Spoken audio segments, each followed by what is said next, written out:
ইসরায়েলীয়দের সংখ্যা মিশর দেশে বাড়তে শুরু করল। নতুন ফরৌন ভয় পেলেন যে ইসরায়েলীয়রা শক্তিশালী হয়ে উঠবে, তাই সে তাদেরকে দাসে পরিণত করল এবং তাদের সাথে অত্যন্ত দুর্ব্যবহার করতে শুরু করল। ফরৌন সমস্ত ইসরায়েলীয় বালকদের হত্যার আদেশ দিল।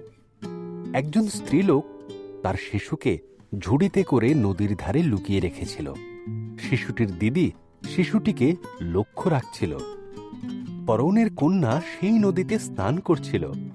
শিশুটিকে দেখতে পেয়ে নিজের কাছে রাখার সিদ্ধান্ত নিল।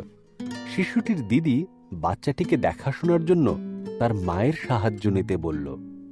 ফরৌনের কন্যা শিশুটির নাম দিল মোশি। মোশি বড় হতে লাগল। একদিন সে দেখল একজন মিশরীয় একজন ইসরায়েলীয়কে নির্মমভাবে মারছে। মোশি সেই মিশরীয় ব্যক্তিকে হত্যা করল। এরপর সে পালিয়ে গেল মিদিয়ন দেশে। এখানে সে 40 বছর মেষপালকের কাজ করেছিল। একদিন মোশি হোরের পর্বতে মেষ পাহারা দিচ্ছিল। একটি জ্বলন্ত ঝোপের ভেতর থেকে ঈশ্বরের কণ্ঠ শোনা গেল, মোশি, আমার সন্তানেরা কষ্ট পাচ্ছে। আমি তোমাকে তাদের মুক্ত করার জন্য বেছে নিয়েছি।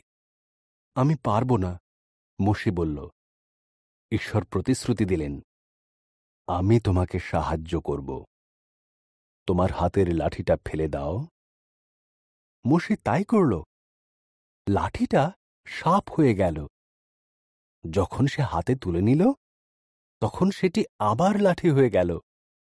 ঈশ্বর বললেন, তোমার হাত জামার ভেতরে রাখো। মোশে তাই করল। সে দেখল তার হাত ঘায়ে ভরে গেছে।